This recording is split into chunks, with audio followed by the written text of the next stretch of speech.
So check this out. You're living a quiet life on a small island. You write about shady stuff. Crooked politicians, dirty money, drug traffickers. Basically, you're exposing everything that powerful people want to keep hidden.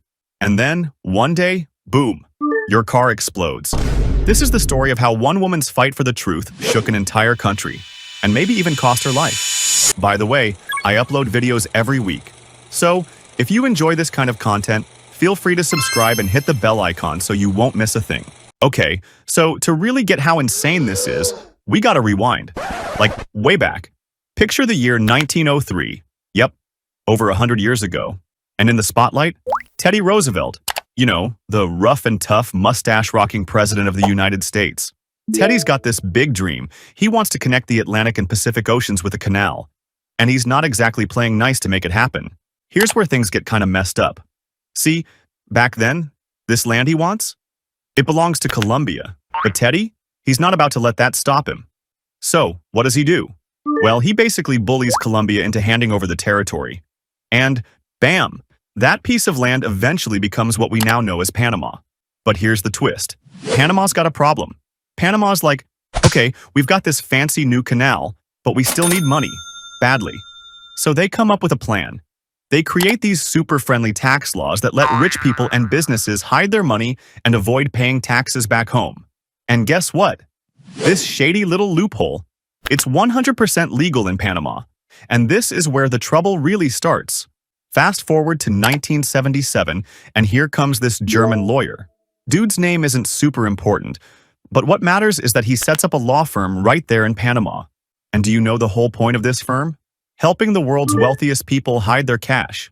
Now, technically, what they're doing is legal under Panamanian law, but let's be real, it's sketchy as hell. But wait, it gets better. Jump ahead again to 2016, and this is when things really hit the fan. Out of nowhere, this anonymous whistleblower, some mystery person, gets their hands on millions of documents from this shady law firm, like all the dirty details, and instead of keeping it quiet, they leak everything, and the world loses its mind. These documents, now famous as the Panama Papers, expose some seriously powerful people. We're talking about businessmen, politicians, world leaders, you name it. And, as you can imagine, these people are not happy. And now, here's where we meet our main character, Daphne Caruana Galizia. Daphne's not your average journalist. I mean, this woman is fearless. She's working for a newspaper on this tiny island called Malta, a place with only about 500,000 people. And Daphne? She's calling out everybody. Politicians, criminals, drug traffickers. If you're up to no good, she's putting your business in the streets. But here's the thing. When you poke powerful people, they poke back. And Daphne? She's poking hard. At first, it's just threats, like angry letters, confrontations on the street, you know, the usual. But then, it gets personal. One time, while she's out, someone straight up unalives her dog. And if that's not creepy enough, they try to burn down her house, multiple times. But you know what? She doesn't stop. In 2008, Daphne's like, forget the newspaper, I'm doing this my way. So, she starts her own blog. No bosses, no filters, just her, exposing corruption however she wants. And people love it. Like, her blog becomes huge. She's pulling in 500,000 readers a day, which is insane considering that's the entire population of Malta. It's 2016, and guess what shows up on her doorstep? The Panama Papers. Now remember, these documents are full of secrets about shady business deals. And some of those secrets? They point straight to Malta's own government. So, Daphne goes in. She exposes a member of parliament for running shady businesses through offshore companies. Then she goes bigger, calling out Malta's prime minister and his wife for being knee-deep in corruption. Oh, and as if that's not enough, she drops another bombshell. Malta's government is selling passports as close to $1 million each. Wild, right? But here's the thing. You can't take on the most powerful people in a country and expect nothing to happen. Daphne starts getting real death threats. Her friends? They stop hanging out with her. They're scared. A cafe she visits? Suddenly, the police raid the place. And those lawsuits? Oh man, by now Daphne's drowning in 47 different libel cases. They're trying to bury her. But honestly, she doesn't care. She's not backing down. And then comes October 16th, 2017. That morning, Daphne's at home, writing, as usual. She finishes her latest blog post, leaves the house, and gets in her car. She's driving down the road when, kaboom, a massive explosion rips through her car. And if that's not horrible enough, there's a second explosion. Well, Daphne, she doesn't survive. The entire island is shocked. People hit the streets in protest, holding up signs with Daphne's face, demanding justice. And guess who they're blaming? Malta's prime minister, the same guy she'd been exposing. The pressure gets so intense that by 2020 he actually resigns. That's how huge this was. But the big question is, who did it? Who wanted her dead? Well, the investigation leads to these three hitmen, literally hired goons. And guess what? They admit they were paid 150,000 euros to plant the bomb. But here's the kicker. Someone hired them. And that someone turns out to be a super rich Maltese businessman, a guy Daphne had exposed through the Panama Papers. The police track him down to his yacht and was taken into custody. Now the hitmen? Two get 40 years in prison, and the third gets 15 years. The businessman? Well, he's out on bail, waiting for trial. Yeah, dude's literally walking around free right now. I mean, think about it. This wasn't some random crime.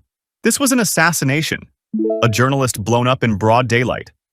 And when something like that happens, you gotta ask, who's powerful enough to pull it off? And what are they trying to hide? So, after the car bomb, the pressure on the Maltese government skyrockets. The European Union, yeah, the big guys, start breathing down Malta's neck. They want justice. The press around the world is talking about Daphne's murder, and now it's not just Malta's problem, it's global. But here's the thing. When a story gets this big, you can't just sweep it under the rug. So the police start digging. Hard. And like we talked about, they eventually arrest these three hitmen, the guys who actually planted the bomb. But nobody believes these guys acted alone. Come on, who's ordering car bomb hits for fun? There's gotta be someone pulling the strings. And sure enough, the trail leads to Jorgen Fenech, the wealthy Maltese businessman. And why him? Well, remember those Panama Papers? Daphne had exposed Jorgen for his shady deals through a secret offshore company called 17 Black. Now, here's where it gets juicy. 17 Black wasn't just any old company. It was allegedly set up to pay bribes to some of Malta's most powerful politicians. And who was connected to it? Two of the Prime Minister's closest friends, Keith Schembri, his chief of staff, and Konrad Mizzi, a government minister. So, basically, Daphne's reporting was connecting big business and high-level government corruption, and Jorgen Fenech? He was right in the middle of it. In November 2019, the police finally make their move. They roll up on Jorgen's luxury yacht while he's chilling, probably thinking he's untouchable. And bam, they arrest him before he can sail away. The whole thing feels like a movie, right? But Jorgen's not about to go down quietly. Oh no, he starts naming names. He claims that Keith Schembri, yep, the Prime Minister's right-hand man, was the mastermind behind Daphne's murder. And I mean, if that's true, that means the hit wasn't just about protecting a businessman. It was about protecting the government itself. And guess what?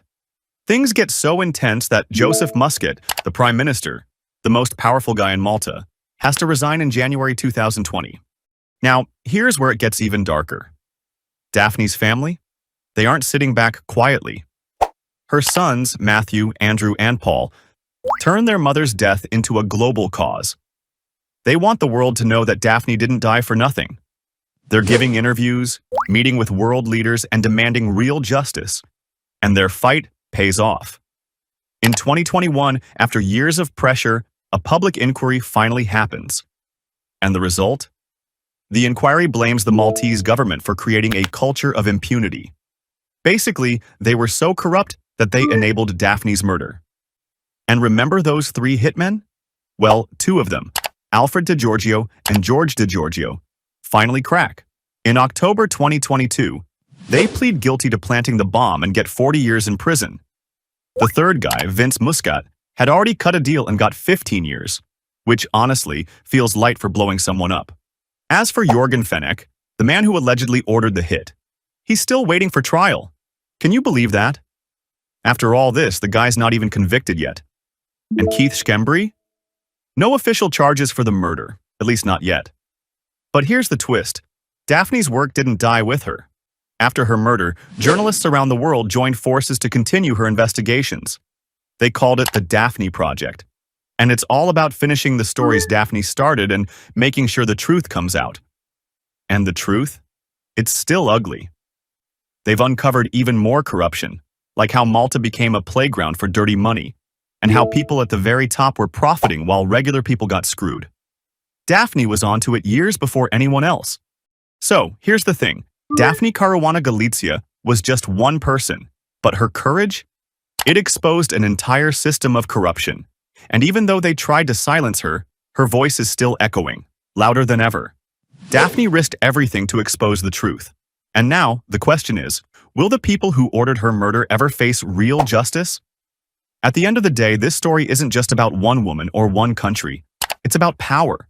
And what happens when brave people dare to challenge it? Daphne knew the risks. She even wrote just before she was killed. There are crooks everywhere you look now. The situation is desperate. But she kept going anyway, because some stories are just too important not to tell. So, the question is, how far would you go to tell the truth? If this story blew your mind, hit like, subscribe, and let me know, do you think justice will ever be served? I want to hear from you. See you in the next one. Take care.